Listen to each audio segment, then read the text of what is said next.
and welcome. We all know why you're here. You're here for part of the new series that I'm calling Who the Fuck Did I Marry?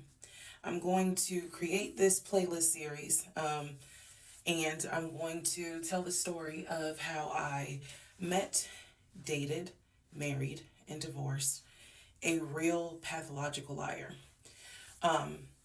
This is my introduction slash disclaimer video. First and foremost, I'm going to be truthful, even if it makes me look bad. I'm going to be honest, but I'm also not going to be disrespectful to anyone that was involved. I'm not going to use people's real names because I don't have their permission to do so, and the sister does not want any sort of litigation.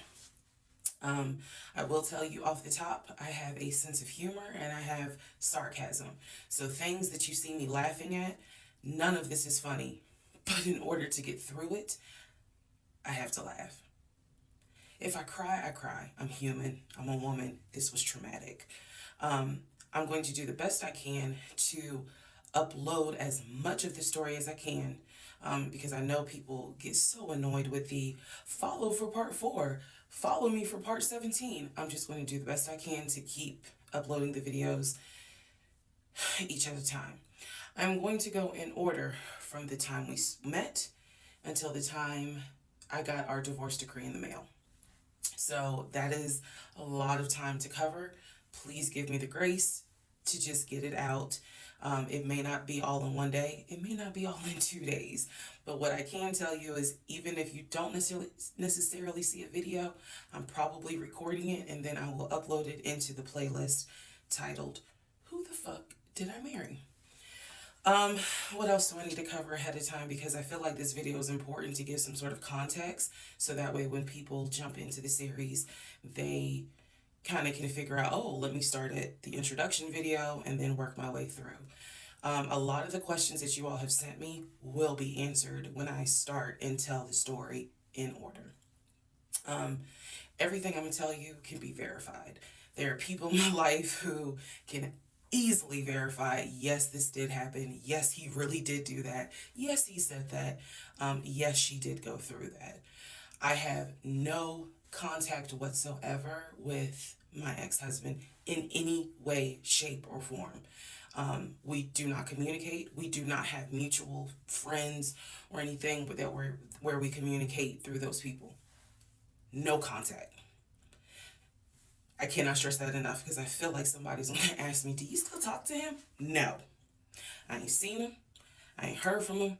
I don't want to hear from him. And I will tell the entire story up until the last time I did hear from him and what happened. Yeah, this is my story. So, I am just a regular woman who thought she met the one, and I didn't. Most people have never came in contact with a pathological liar. We typically come in contact with like a compulsive liar. It is not the same. A pathological liar has no reason for why they lie. And the lies that they make up, there's no limit to the lie. I was once a psychology major in undergrad. I didn't graduate with a psychology degree, but I'm very comfortable saying that he was a pathological liar. He was a narcissist. And yes, there was some mental, in my opinion, mental health issues going on. Pathological lying part, absolutely. So I want to preface all this by saying, you're going to probably think, what in the world? There's no way this happened. Everything you're going to hear me say actually did happen. I never thought I was going to be in some sort of Lifetime movie, but I was. So I will read the comments as best I can. Like I said, I think if you allow me to tell the whole story, things will be answered. And sorry, I do talk with my hands. It's a coping mechanism. So if you're like, why is she moving her hands? Other than that, let's all take a deep breath, buckle in, because this was a fucking crazy ride. And if you think it's crazy, Imagine how I feel as the person who lived it and had no idea what I was dealing with. I thought I knew, but I truly had no idea who the fuck I married. You like how I twisted that? Anyway. All right, y'all. This is the introduction, so welcome. Part 1 will be up shortly.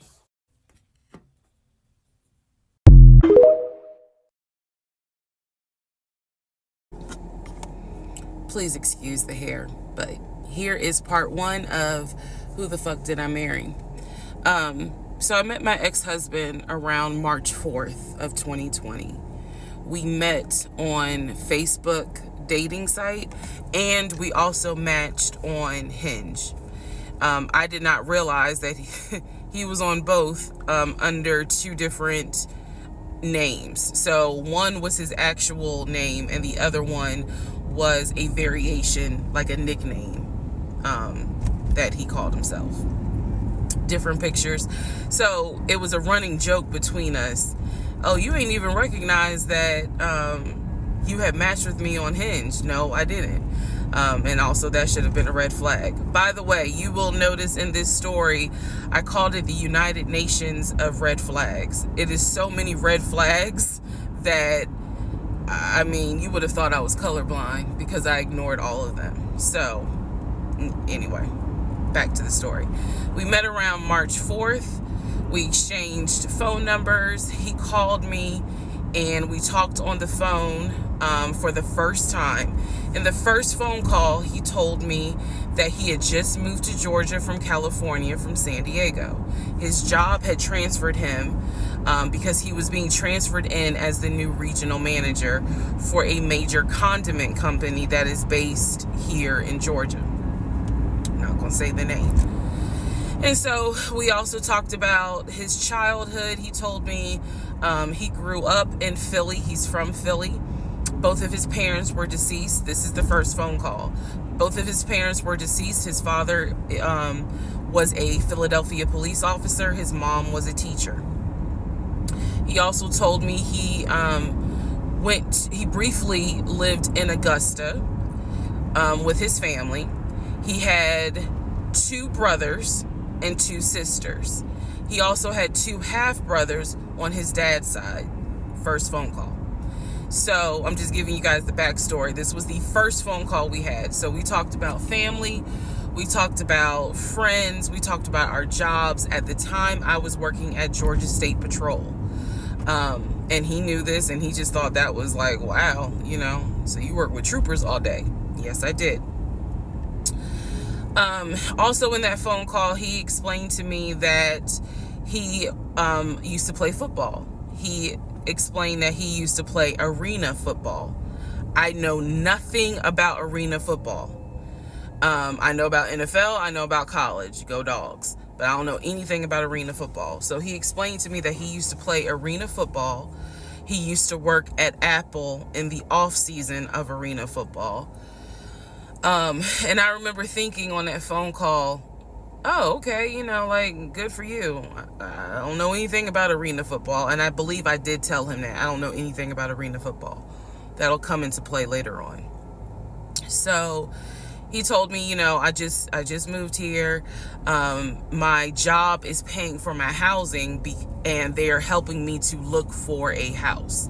He was like, right now I'm in Gwinnett County, but I'm trying to look for a house ideally in Atlanta, like Brookhaven, Sandy Springs. He was like, I really would like to move out there.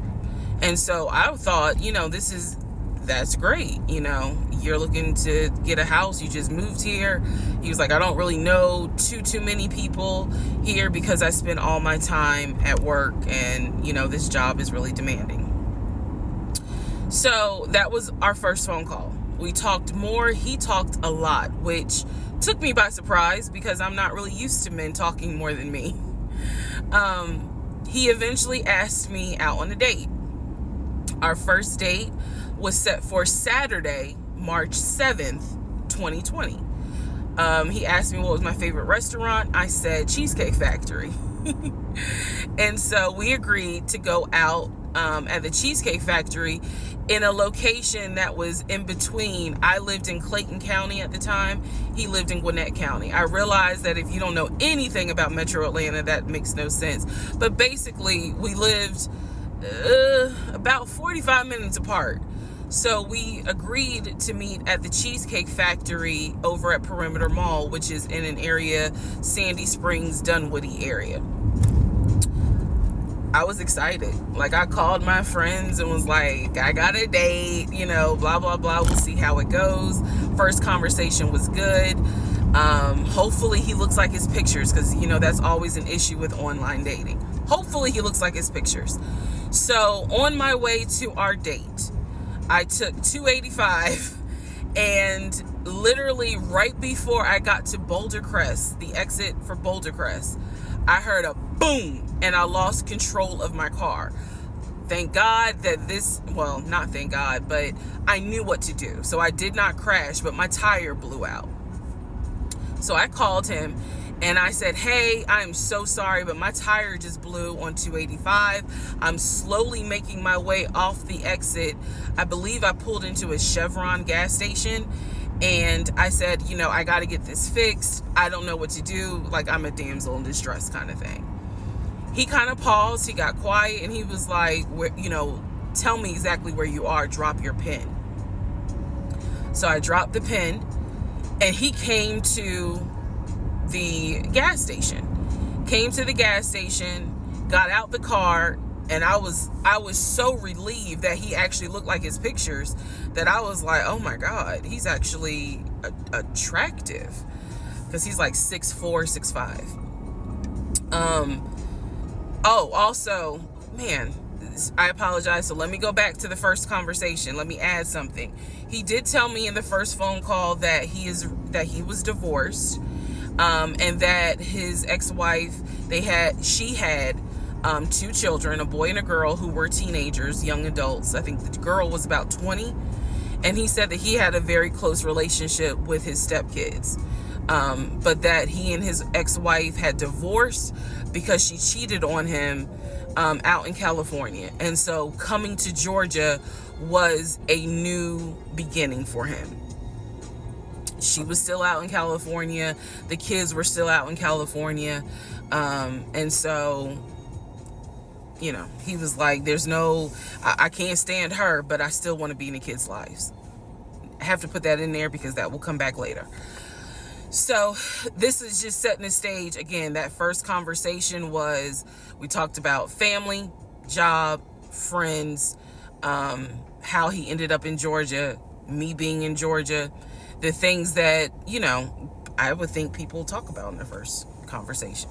All right, now back to the tire blew out. So he shows up to the gas station. He changes my tire, which I just thought was the sexiest thing in the world. And then he proceeds to say, hey, I found a tire place around the corner. You need to get another tire. Like, you can't drive on this donut. So he followed me to the tire place, and then helped me get a tire, paid for it. So I was definitely like, wow. And so the vibe was good.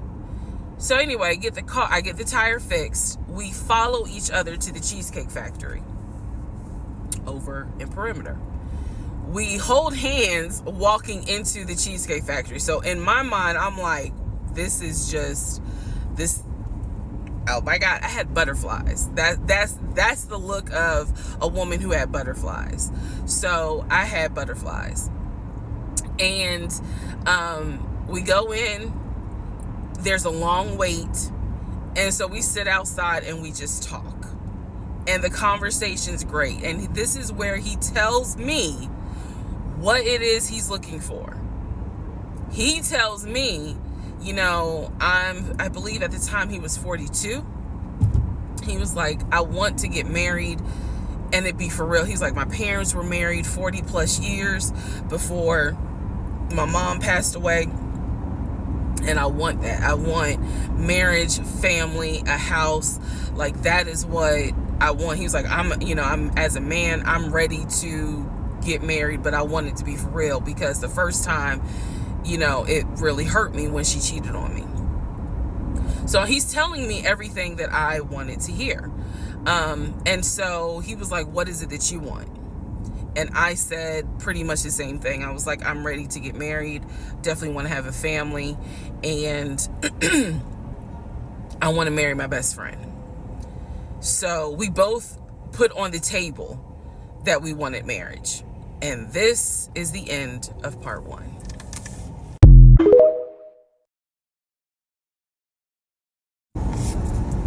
All right, who the fuck did I marry? Part 2.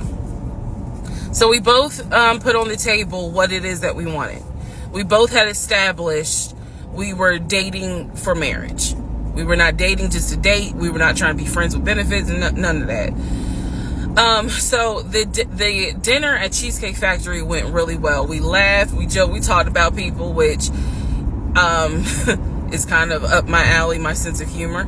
It was a good vibe. So at the end of the date, at the end of dinner, we sat in his car and he played this song for me by John Legend. I don't know the name of the song. By the time this video posts, I will put the name at the bottom. I can't remember the song. I just remember that John Legend was talking about, I think I met my wife tonight. And I thought it was a sign. So I was like, oh my God. So anyway, we ended up sitting in the car talking just about life and experiences until about midnight. So during this conversation, he again is telling me how it was, what it was like living in California, how he went out there. He went to San Diego State. He played football for San Diego State. He talked about how, he loved it out there, so he stayed. That's when he joined the company. And then he explained that he also did arena football, but only did it for about 2 or 3 years. He claims that while he was doing arena football, the team that he was on won a championship. But again, keep in mind, I don't know anything about arena football. So I was like, okay, I didn't know that they had championships. And he was like, he got a little offended, like, yeah, they got championships. And, he was on that team. So he talked to me about how he worked at Apple. He worked something in the IT area of Apple, but within the store. Again, it was one of those, it's like when I tell people I used to work at Amazon. I really wasn't paying much attention to it. Why? So we talked about all that. We talked deeply into what happened with the ex-wife. It's because I asked. He was not volunteering all this information. So in other words, I get very uncomfortable when men start talking about their ex a lot. That's not what happened. I was asking questions because I was really trying to figure out, okay, are you ready for a relationship, or are you still missing her? So we talked about that. We talked about my exes. That was a mistake I made because I talked about how I dated at one point in time somebody I worked with. That will come back later. And he seemed real cool about it. He was like, that was before me and blah, blah, blah. So the conversation was good.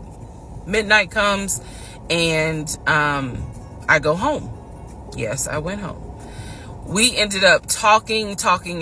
Mind you, our first date was March 7th. And within about 2.5 weeks, Brian Kemp, our governor, shut Georgia down. We were going to be on lockdown. So during those 2.5 weeks, we talked every day. We went out again at Red Lobster. I remember Red Lobster. But everything was going great. The issue was, where are we going to quarantine?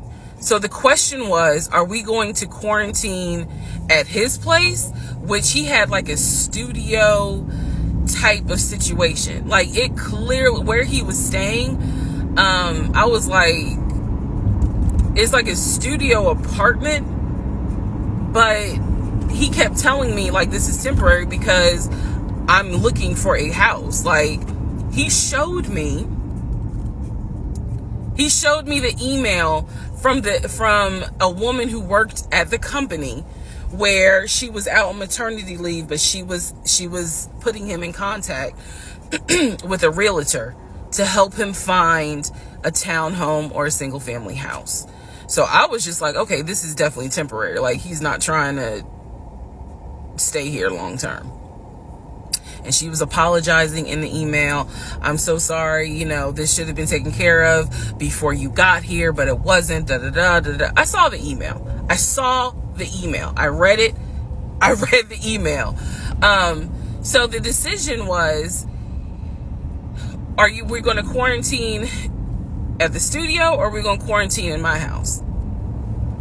First mistake I made. Well, there's a lot, but this was a mistake I made. So ladies, caution moment. During one of our dates, because keep in mind, in those 2 weeks, we were seeing each other quite a bit. Nothing physical or anything like that. Just two people who I thought were really on some, all right, let's see if this is going to grow into something. He came to my house. When he came to my house, I had a 3-bedroom, 2.5 bath townhome. He was in a studio. Now, I'm telling you guys all of this in order of how it happened. So some things I'm probably going to insert what I was thinking and the mistake I made. Can I turn this off? No. Okay, I still need that. And I say that to say that I did not realize inviting him to my home probably made his eyes go, oh shit, she's a keeper. She got this 3-bedroom, 2.5 bath townhouse, and I'm in like a little studio. Yeah, let me go ahead and pursue this. What I need to do to quarantine here. The decision was made, quarantine at my house. So the state went on lockdown. He came and stayed with me in my home, and for the most part, in the initial beginning, it was fine. It was fine. The reason why I hesitate is because I grew up in the church. So for me, it was really like an internal struggle of, bruh, you always said you would never live with a guy unless he was your husband. And now you living with a dude and he ain't your husband. Like, it was a struggle for me because I knew better. And don't come for me. I'm just telling you the way I grew up. It was like that. It was not sitting right with me. But at the same time, I didn't want to quarantine by myself. I did not want to. So there we go. So he moved in. We talked about the bills. Let me clear something up that I said in the other video where I said he paid all the bills. He paid all the household bills. He did not pay my car payment, my cell phone, or my car insurance. He paid the rent, because my rent at the time was less than $1,000. He paid the utility bills.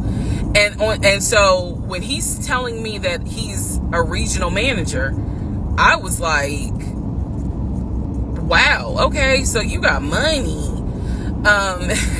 And so he paid all the household bills. So my check really was just taking care of me, myself, and I. And I am not, this is where it's not going to make me look good, but it's the truth. It was intoxicating to not have to worry financially about how to pay the bills. It was a wonderful feeling. And so I kind of pushed to the side the fact that, yeah, you shacking up, because it's like, but your page, you don't have to worry right now. Like, he's taking care of all of April's bills before April even comes, because this was still March. So we're living together, and I'm cooking, I'm cleaning, he's helping to cook and clean, and then we have a conversation about house. Is he still going to buy a house just for him, or is he going to buy a house where it's for us? Because we are going to try to make this thing work, be official, get married, have a family. So the question now on the table is, what are we going to do? Because I didn't want to stay in Riverdale, Georgia. I did not want to raise a family there. I refused to have a baby in Clayton County. So the decision was made, let's start looking for a house for both of us. Remember, he was already looking for a house for him. But then he was like, you know what? We're together. I plan to marry you. Let's look for a family home for the two of us. He was like, this is how much I was approved for. That's when he showed me the Chase paperwork. It was a letter stating that and it had the Chase emblem at the top. He showed me a letter stating that he was approved for $700.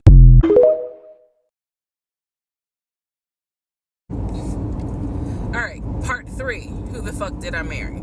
So this is when he showed me a letter from Chase with the Chase logo at the top, stating that he had been approved for a mortgage for a $750,000 mortgage, or a $750,000 house.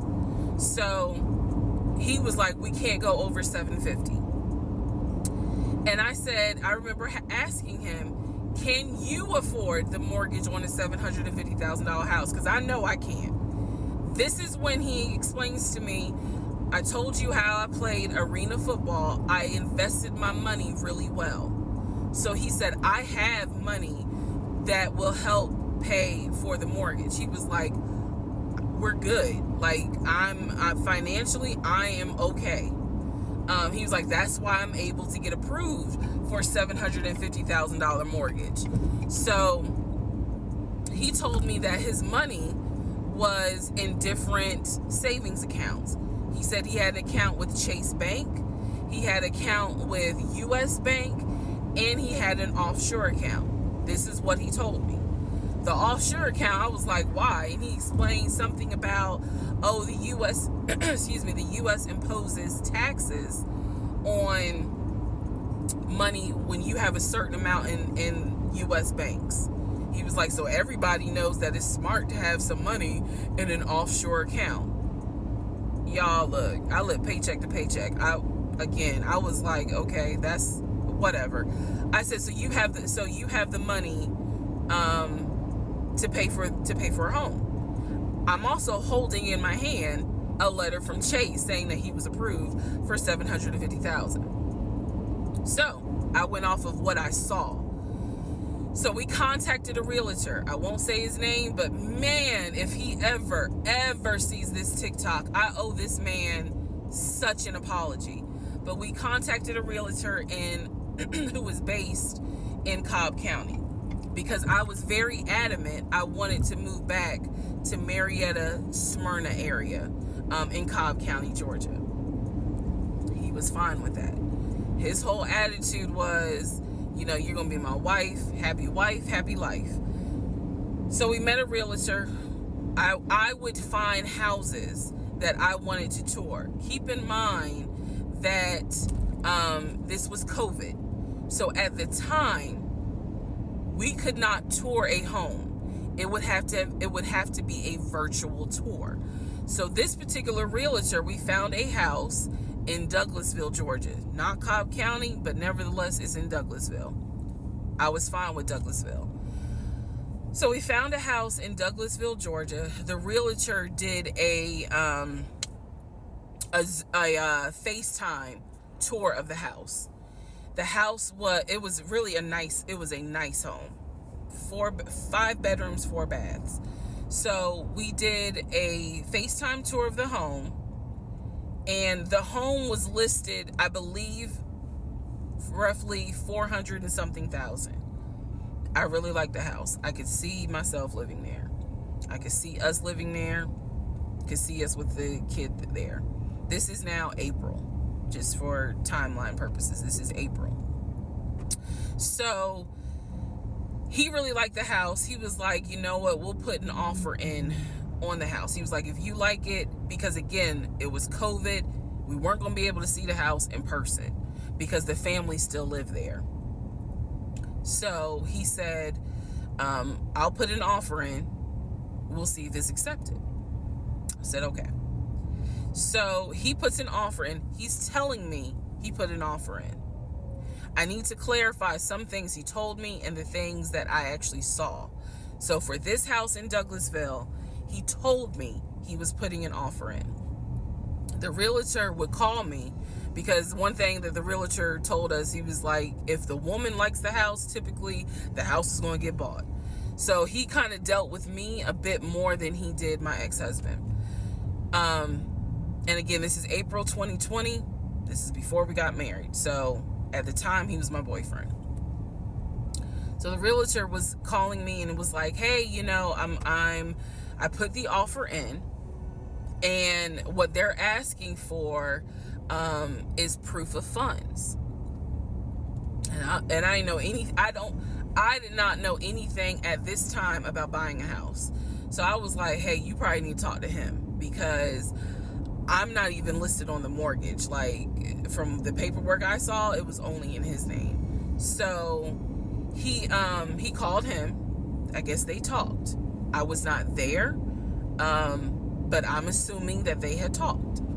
So the boyfriend is coming, my ex is coming home saying, yeah, I talked to so-and-so. I sent him over the paperwork. The offer was approved, and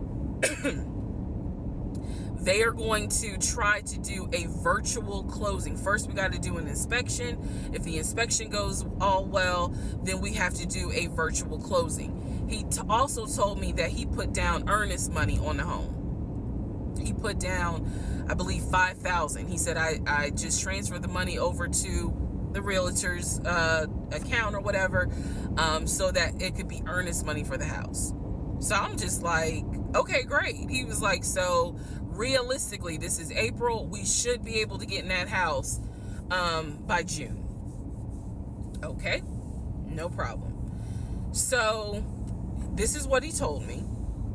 About 3 or 4 days later, I get a phone call from the realtor, and the realtor is like, hey, I'm just checking to see what you guys want to do about that house. So I was confused. I'm at work, and I said, oh, I was told that he put an offer in. And the realtor was like, he did? I didn't know that he put an offer in. And I said, well, why wouldn't you know? Like, he told me he put the offer in, and he had paid earnest money, $5,000 earnest money. And so the realtor was like, well, let me call him and find out what's going on with that, because I didn't know anything about it. So red flag, of course. So I call him, and he, in true narcissistic nature, he flips the script, and he like goes off. He's like cussing, going off, like he shouldn't, excuse me, I have the hiccups. He shouldn't be calling you. If he has a question, he should call me, because I'm the one that's on a mortgage. He was like, and now it's going to be an issue. And I said, well, did you put the offer in with him or not? And he said, no, I did not put the offer in with him. I put the offer in with a friend of mine who is a realtor, so I can give him the business. So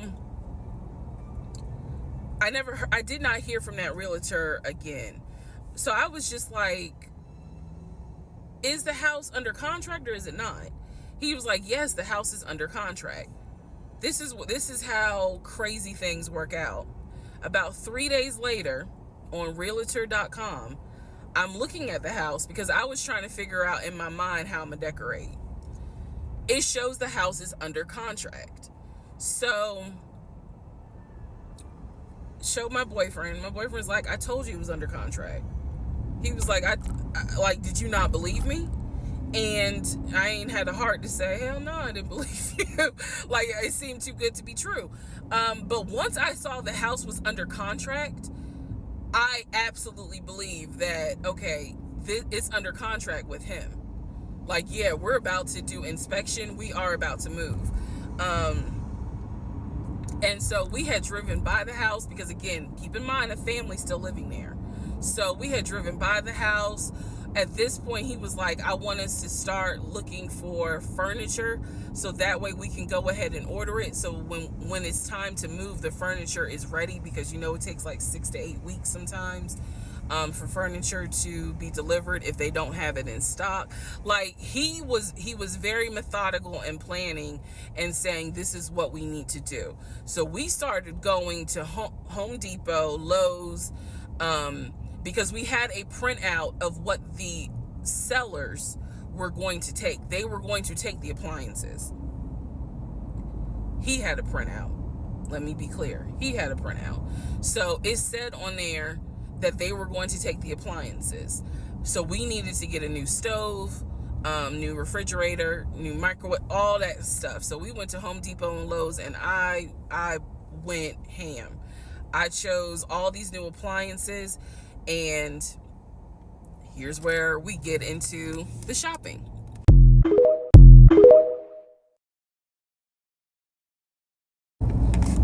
All right, part 4.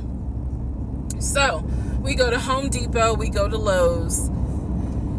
I'm choosing all these appliances. He's taking pictures of the SKU number. We have representatives helping us, and he basically explained to them, hey, we're buying a house. We should be closing sometime in June.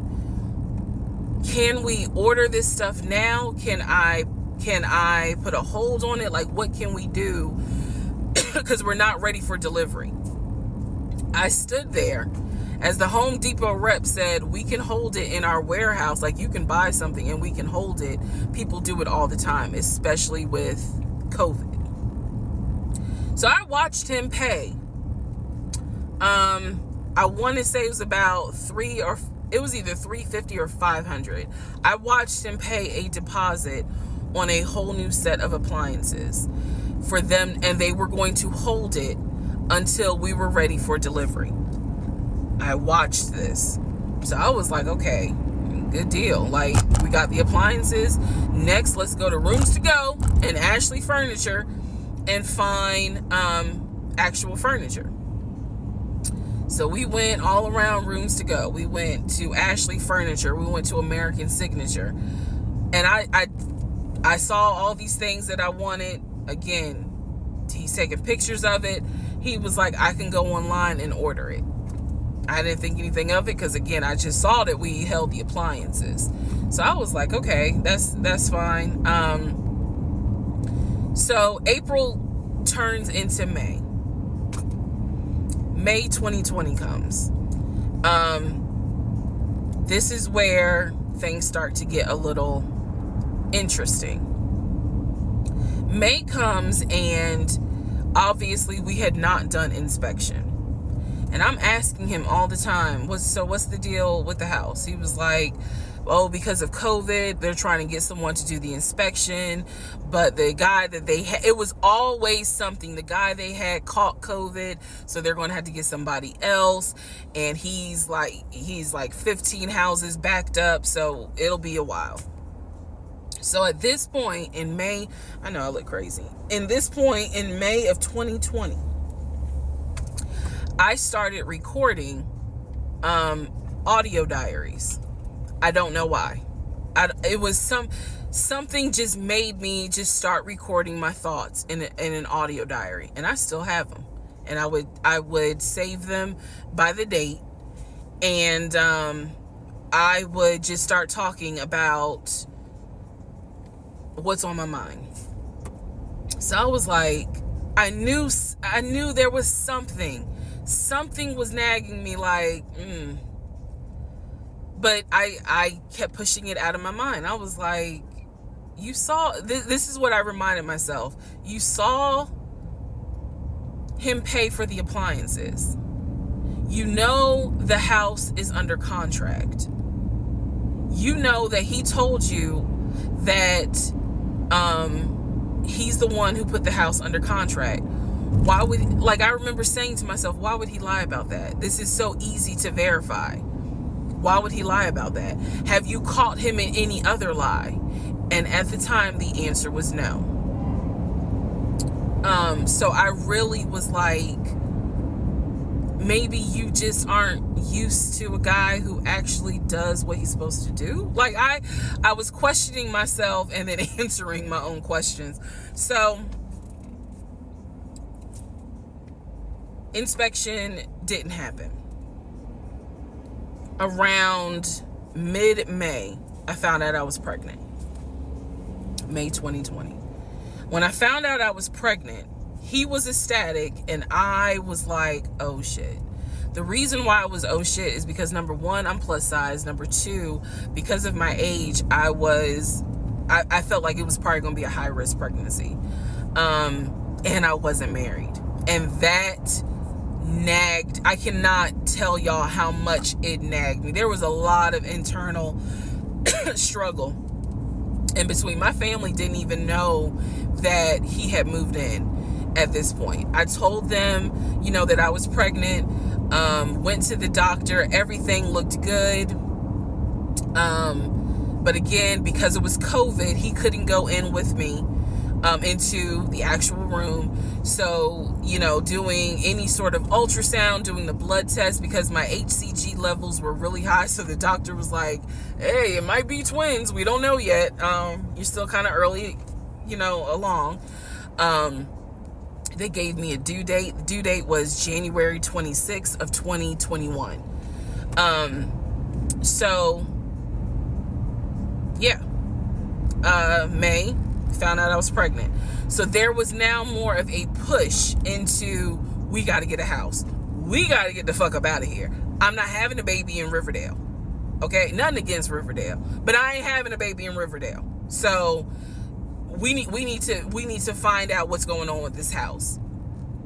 And so he was on top of it. He had an answer for everything. He was like, I'm gonna call and find out what's going on, blah, blah, blah. He then magically told me about a week later, oh, they're going to do inspection on the house like in 2 days. So I was just like, okay, keep in mind, I'm taking his word for it. I'm taking his word for all this. So he's like, they're going to do an inspection.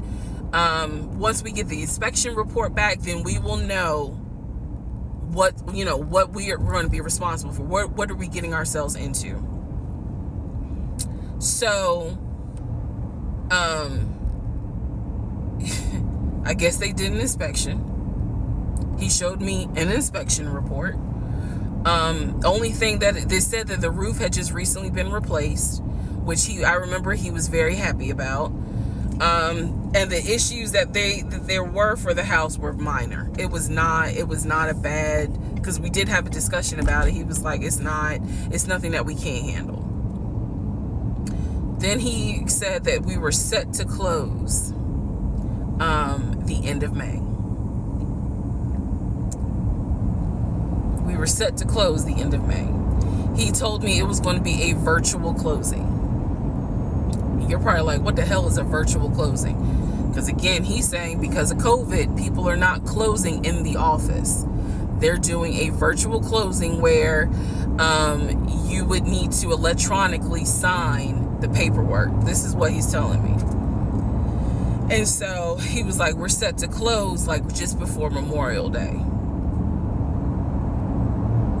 And so for some reason, again, there's still that nagging part. For some reason, I didn't start packing. Anyone that knows me will tell you I hate moving. I've done it enough in my life. I hate moving. But I did not start packing up that house at all. I was just like, I'm pregnant. My body was changing so fast that it was like I can barely keep my eyes open half the day. And so, no, I didn't start packing. And I remember I did record, again, I was recording audio diaries just about every day. When something didn't sit right, I would verbally record it in the audio diary because I was like, I don't know what it is, but there's something. That was the theme of our relationship. I don't know what it is, but I know there's something. And so I remember talking to myself in my little prayer closet, because that's where I would do my recordings. And I remember thinking, what if we don't get this house? Like, what if he's lying? But again, there goes that thought process of, why would he lie about this? Like, who makes up that they're buying a house when in fact they're not. And then he's showing you all this paperwork. Like, come on, you can't be that jaded that you don't even believe what's in front of you. All right, so now we're going to go into part 5.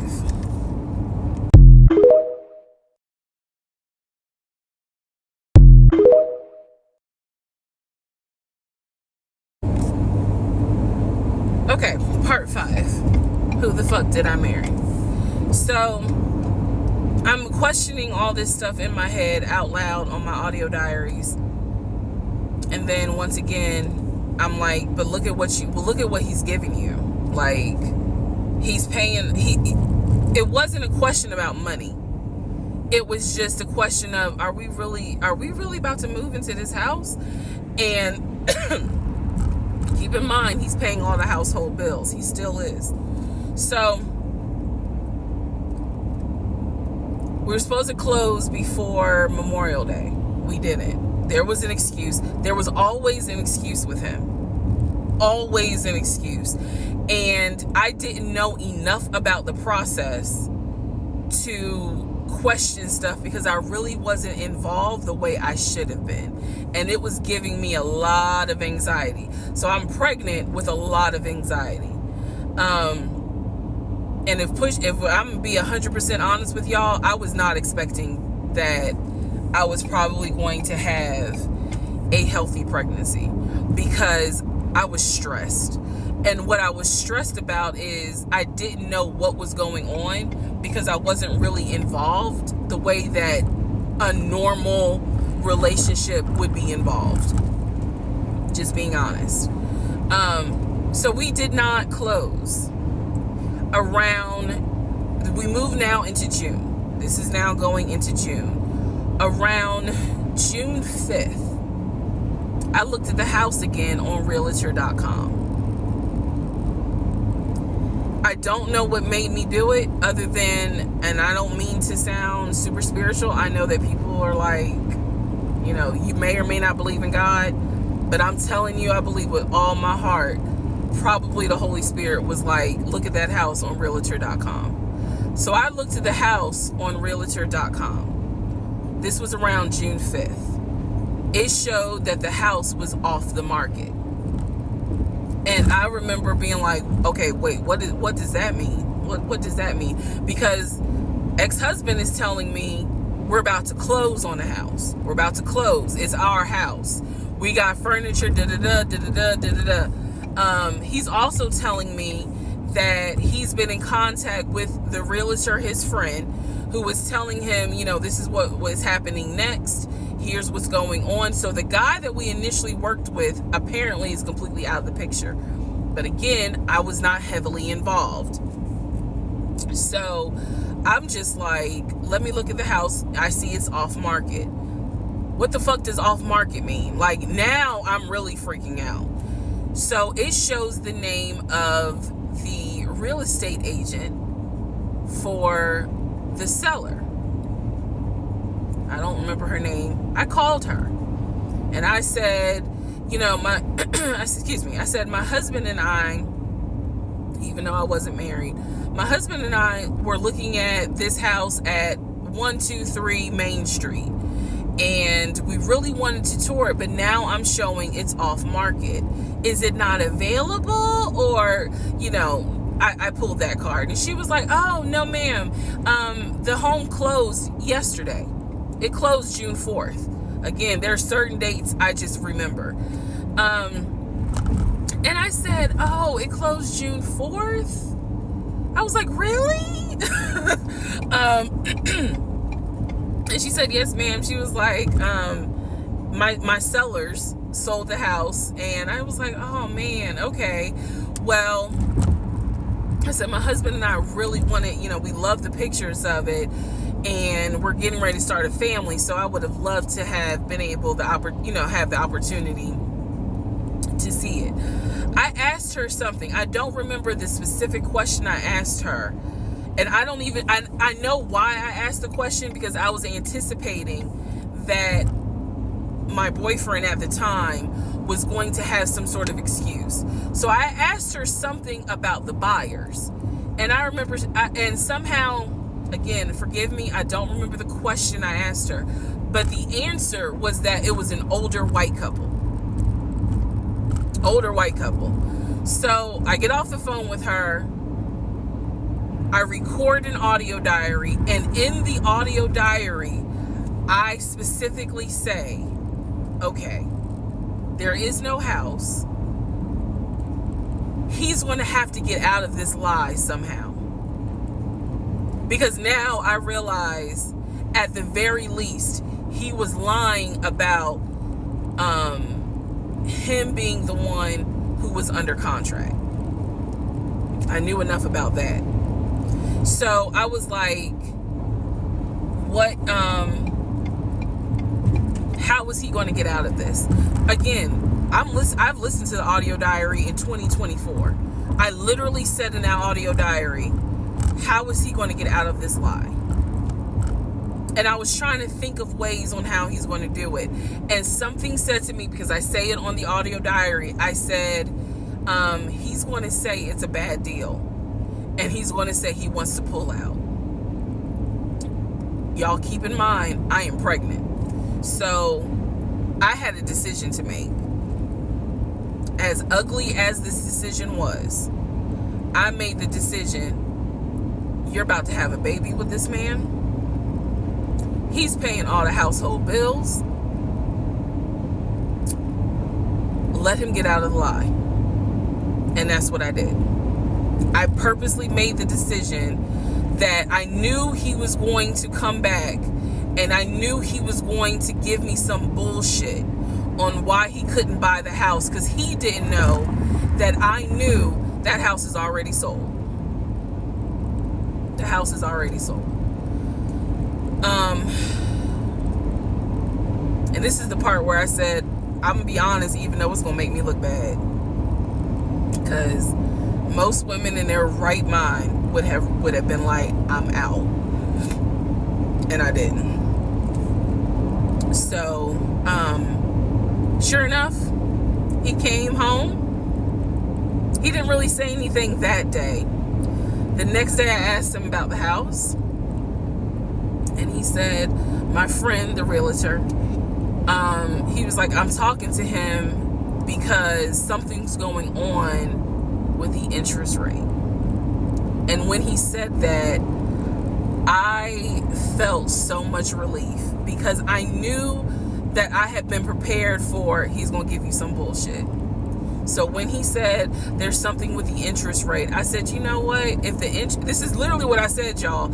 If the interest rate isn't good, then we shouldn't move there. We should probably let this house go. We should cancel whatever furniture we ordered, or, appliances, and let's just look for another house. I said, I would like to be moved before the end of the year. I said, I really don't want to be 9 months pregnant moving into a house. I would like to be done with this before then. And the way I said it was so calm, and he was like, okay. He was like, I'm gonna call the friend, the realtor, and tell him I'm backing out of the house, and I'm gonna see if I can get my earnest money back. And I remember looking at him. I was standing in the kitchen, and I cocked my head to the side, and I said, okay, get your earnest money back, and let's find another house. And so that's how that first house fell through. So fast forward, I keep looking at this to see how much time I have, because they only give you 10 minutes.